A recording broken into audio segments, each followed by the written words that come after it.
Hello dear students. तो देखिए यहाँ पर हमको चेक करना है स्टेबिलिटी ऑफ कार्बोकैटायंस। तो देखिए ए वाले स्ट्रक्चर में अगर हम देखते हैं तो यहाँ पर देख सकते हो आप ऑक्सीजन के ऊपर लोन पेयर है। तो लोन पेयर यहाँ पर इस तरह से डीलोकलाइज होकर इसकी कार्बोकैटायन की ऑक्टेट कंप्लीट कर सकता है। सेकेंड थिंग कि यहाँ पर इसके पास 3 अल्फा हाइड्रोजन है पास वाले कार्बन पे, तो हाइपर कॉन्जुगेशन हो सकता है यहाँ से। और ऊपर है फिनाइल, तो वहाँ से रेजोनेंस भी हो सकता है। बी स्ट्रक्चर को अगर हम देखें तो यहाँ पर देख सकते हो 2 अल्फा हाइड्रोजन है और यहाँ पे 3 अल्फा हाइड्रोजन है, तो total 5 alpha hydrogen 5 hyper conjugation structure बन सकते हैं। सी में अगर आप देखते हो तो अगेन यहाँ पर ऑक्सीजन पे लोन पेयर है, यहाँ पर ये डीलोकलाइज होकर यहाँ पर ऑक्टेट कंप्लीट करवाएगा इस कार्बोकेटाइन की। साथ में यहाँ पर पास में 3 अल्फा हाइड्रोजन आप देख सकते हो प्रेजेंट है, तो 3 हाइपर कॉन्जुगेशन स्ट्रक्चर बनेंगे। और फोर्थ वाला डी वाले में अगर आप देखोगे तो ओनली 2 अल्फा हाइड्रोजन यहाँ पर आपको देखने को मिलेंगे। ओके, तो आप देख सकते हो सबसे लेस स्टेबल होगा डी, बिकॉज यहाँ पे सिर्फ हाइपर कॉन्जुगेशन हो रहा है और 2 अल्फा हाइड्रोजन है।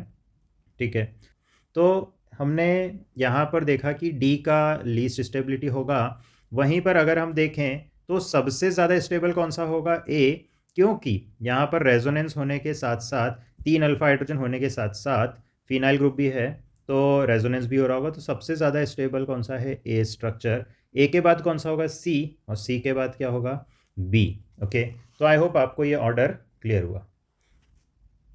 तो चलिए अब देखते हैं हमारे नेक्स्ट क्वेश्चन को।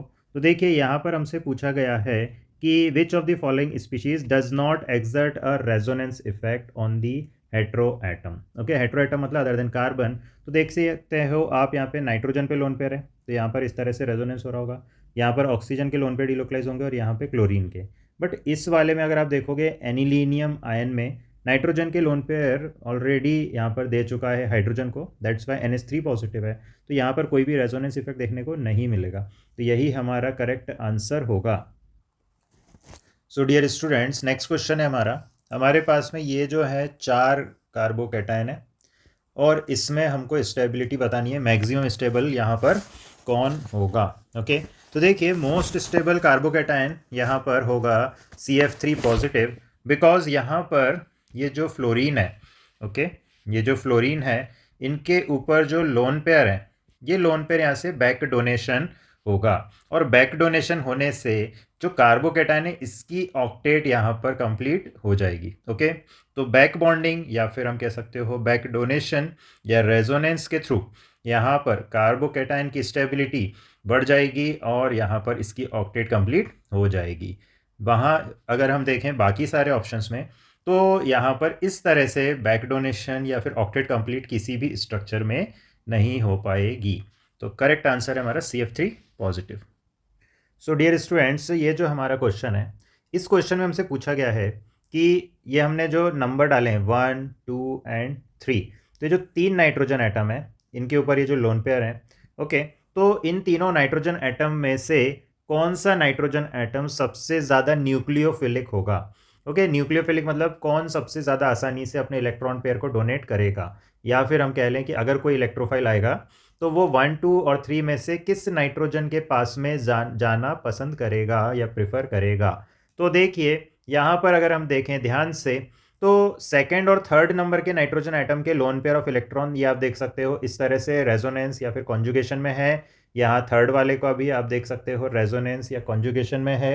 वहीं पर फर्स्ट नंबर वाला नाइट्रोजन के लोन पेयर कहीं पर भी रेजोनेंस में नहीं है या फिर कहीं पर भी कॉन्जुगेशन में नहीं है।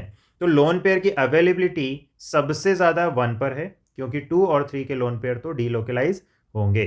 ओके, तो करेक्ट आंसर हो जाएगा 1 नंबर नाइट्रोजन। ओके, तो देखिए नेक्स्ट क्वेश्चन है यहाँ पर हमारे पास में ये जो 3 आयंस या फिर मॉलिक्यूल हैं जैसे H3 positive, H2O and OH negative, तो हमको बताना है इनका बेसिक नेचर।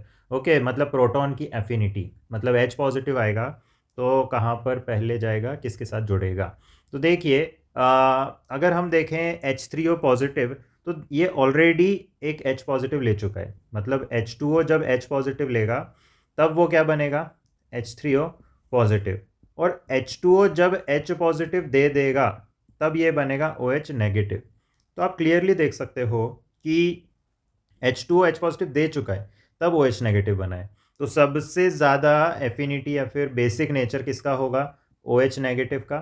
और H2 जब ऑलरेडी एक H पॉजिटिव ले चुका है तब H3O पॉजिटिव बना है, तो H3O पॉजिटिव की तो लीस्ट एफिनिटी होगी, तो ऑर्डर हो जाएगा ये H3 पॉजिटिव मिनिमम और OH नेगेटिव मैक्सिमम। ये यहाँ पर करेक्ट ऑर्डर होगा किसका, बेसिक नेचर का।